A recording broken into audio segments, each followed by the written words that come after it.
어느 나라에 가셨을 때 하루는 길을 가시다가 갑자기 어느 집으로 들어가시어 먹을 가져오라 하고 미용하시니라.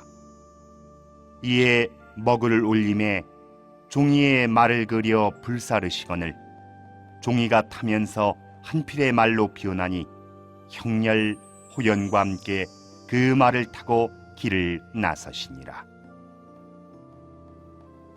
이윽고 어느 나라에 도착해서 잠시 앉아 있는데 상제님께서 벌떡 일어나시며 어느 산 숨은 장수가 나를 부르니 나는 떠나련다 하시고 성큼성큼 걸어 나가시거늘 호연이 뒤따라 나가며 어째 금방 가요? 하니 나는 간다. 형렬이는 호연을 데리고 두리봉으로 오거라 하시고 공중으로 훌쩍 날아가시니라. 순식간에 따로 남겨진 형렬과 호연이 힘없이 앉아 상제님께서 사라지신 쪽만 멍하게 바라보는데 어느 결에 이미 두리봉에 올라 있거늘 꼼짝 않고 앉아서 상제님이 오시기만을 기다려도 상제님은 오시지 않고 해질 무렵이 되니 갑자기 뇌성병력이 일며 소나기가 쏟아지니라. 이에 주변을 둘러보는데 아무리 살펴도 마땅히 비를 피할 곳이 없는지라 그저 수건으로 얼굴을 가린 채 비를 맞으며 기다리니 빗줄기가 어찌나 굵고 강하던지 뺨이 아파 도저히 견딜 수가 없더라. 이때 갑자기 등 뒤에서 누가 목덜미를 툭 치므로 호연이 깜짝 놀라 돌아다 보니 상제님께서 웃고 계시거늘 호연이 아이고, 어쩌면 그러세요. 나 깜짝 놀랐어요. 하니 어린 것이 뭘 깜짝 놀랬냐? 너 주려고 내가 오다가 사탕 사가지고 왔다 하며 사탕을 내미시니라. 호연이 별 반갑지 않은 기색으로 사탕을 받으니 고맙다고 절하고 먹어야지 하시거늘 호연이 미운데 저래요? 하고 퉁명스럽게 말하매 상제님께서 내가 무엇이 미워 이런 것이랑 사다 주는데 하며 싱긋이 웃으시니라.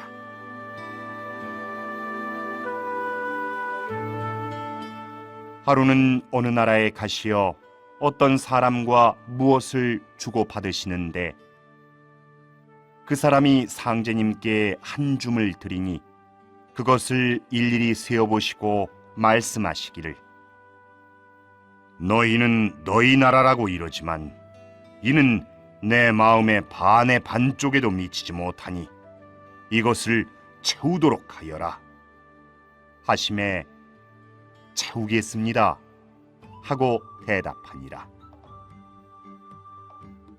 또 하루는 어느 나라의 성문 입구에 이르시니 문이 저절로 열리며 구렛나룻이 덥수룩하게 난 문지기들이 손에 방망이를 들고 양쪽 입구로 나와 서거늘 위에는 불그스레한 옷을 밑에는 푸르스름한 옷을 입고 머리에는 패랭이 같은 모자를 썼더라. 상제님께서 그들을 거들떠보지도 않으시고 곧장 안으로 드시니 안에 있던 사람들이 서둘러 나와 양쪽으로 서며 어서 왕림하옵소서 하고 인사를 올리니라. 상제님께서 사람들을 향하여 들어가자 하시고 안으로 들어가 의자에 앉으시니 온갖 진귀한 안주로 술상을 소담스럽게 차려오거늘 형렬과 호연에게 술을 따라주심에 평소에는 술 냄새조차 못 맡던 형렬도 한 잔을 마시고 호연도 맛있다고 다 마시니라. 이때 상제님께서 나는 어설피 이런 것 가지고는 안 되느니라 하시니 사람들이 곧 커다란 나무 독에 찰랑찰랑하게 술을 한가득 담아오거늘 곁에 있는 사람에게 갖다 대라 하고 명하시어 단숨에 모두 마시시니라.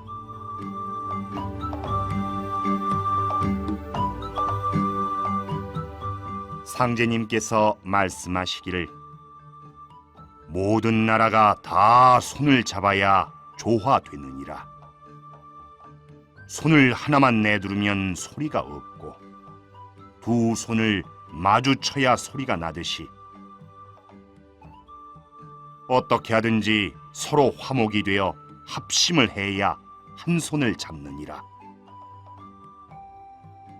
내 집안에 하루 일도 모르는데 천하의 일이 어디 그리 쉽겠느냐.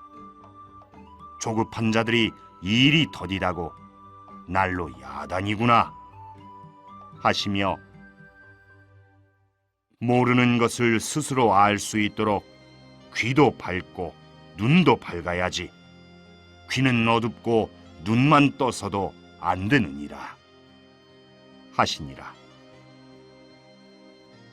상제님께서 여러 나라를 다니시며 그때마다 너희들이 머리를 한 군데로 모을 것이냐 안 모을 것이냐 하고 다짐을 받으시니라.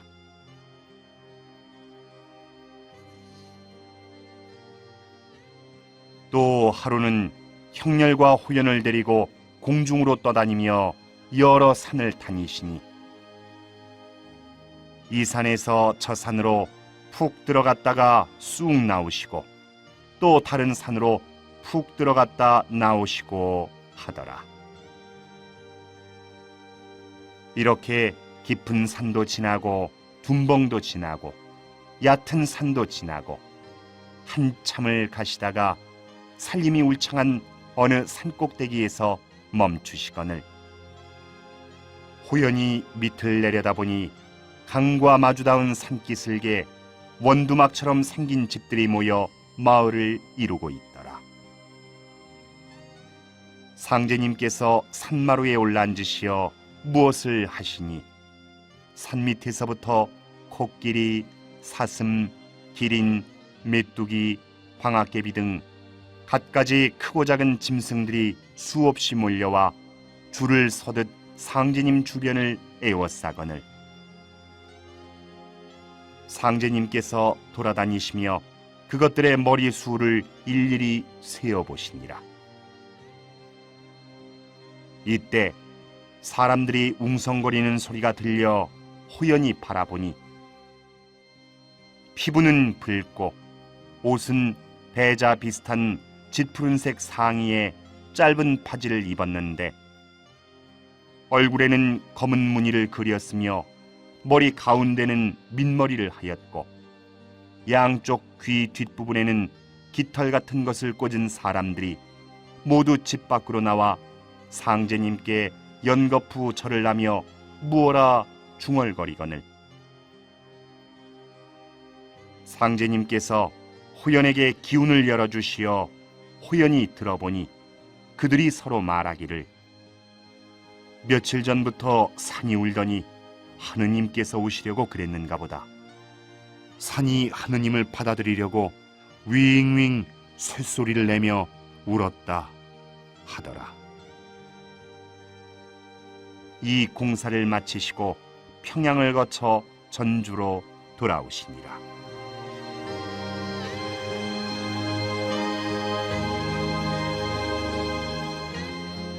하루는 구릿골 입구 삼거리 주막 앞 뚝에 올라가시며 돌연 큰 소리로 외치시기를 동양 기운이 떠내려간다. 빨리 당겨라. 동양이 서양으로 떠밀려가느니라 하시고 두 손으로 땅을 움켜잡으신 채 바닥이 옴쏙옴쏙 패이도록 몸부림을 하시다가 문득 혼도하시거늘 형렬과 자현 두 사람은 감히 옥체에 손을 대지 못하고 자연의 아들 태준이 상제님의 옥체를 붙들고 우니라. 잠시 후 깨어나심에 형렬과 자현이 일으켜드리고자 하니 말씀하시기를 세계 씨름 상씨름을 이겼는데 그냥 일으키면 되는가? 상씨름꾼은 지렛대로 양쪽에서 드는 법이네 하시니라. 이에 형렬과 자현이 갑작스레 지렛대를 구하지 못하고 팔뚝을 지렛대로 이용하자고 꾀를 내어 지렛대질이오 하고 소리치며 양쪽에서 지레질나는 식으로 일으켜 세우니 이때 태주는 상제님의 허리를 양팔로 끼고 일으켜 드리니라. 상제님께서 일어나시어 말씀하시기를 하마터면 동양 기운을 떨굴 뻔했구나 하시고 등에 땀을 닦으라 하시며 태준을 무수히 칭찬하시니라.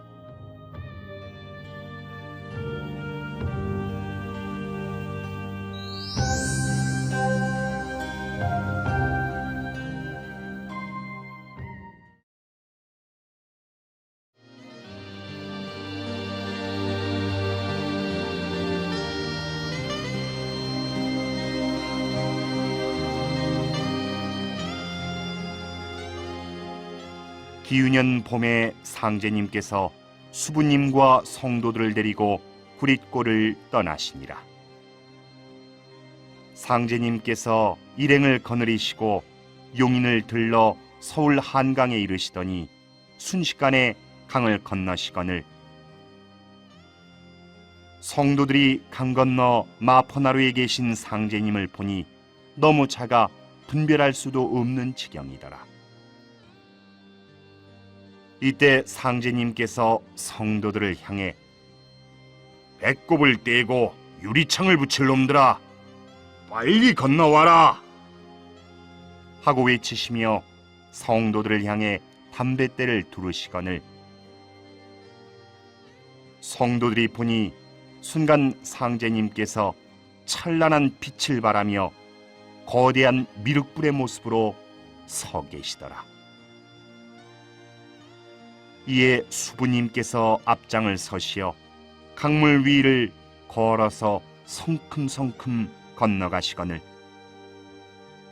공우가 시퍼런 강물을 보니 일전에 인천강에 빠져 죽을 뻔한 일이 떠올라 덜컥 겁이나 주저하다가 생각하기를 죽어도 선생님께서 죽이는 것이요 살아도 선생님께서 살려주십니다 하며 눈을 질끈 감고 강물로 발을 내디드니 마치 맨땅을 밟듯이 발이 물 위에 뜨니라. 성도들이 일렬로 강을 건너며 미륵불로 서 계신 상제님을 다시 뵈니 가슴에 밝은 별이 칠성처럼 찬연하게 빛나거늘 공우가 강을 건넌 뒤 상제님께 여쭈기를 둔갑을 하신 겁니까? 어떻게 하신 겁니까? 하니 상제님께서 말씀하시기를 사람이 환영탈퇴, 환골탈퇴를 할 때는 다 크고 변화를 한다 하시니라. 이때 강가에 있던 다른 사람들은 전혀 상제님과 성도들을 보지 못하니라.